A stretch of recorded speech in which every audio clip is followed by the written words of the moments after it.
నకిలీ మద్యం కేసులో A22 నిందితుడు సెంథిల్కు విజయవాడ కోర్టు 2 రోజుల పోలీస్ కస్టడీ విధించింది.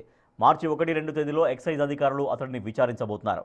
ఈ విచారణలో నకిలీ మద్యం దందాకు సంబంధించిన కీలక ముఠా వివరాలు, నెట్వర్క్ గుట్టు బయటపడే అవకాశం ఉందని అధికారులు భావిస్తున్నారు.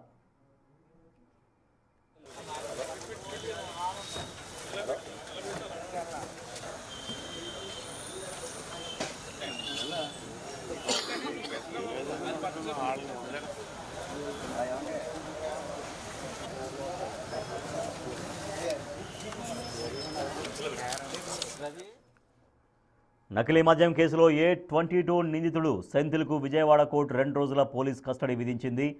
మార్చి 1, 2 ఈ 2 తేదీల్లో ఎక్సైజ్ అధికారులు అతడిని విచారించనున్నారు.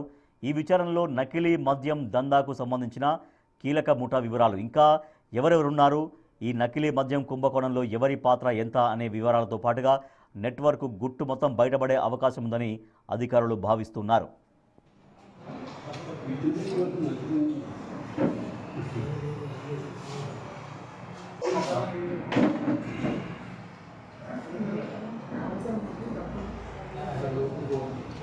డిపార్ట్మెంట్ సంబంధించి చెప్పడం కోసం కలెక్టర్కి వెళ్తాయి.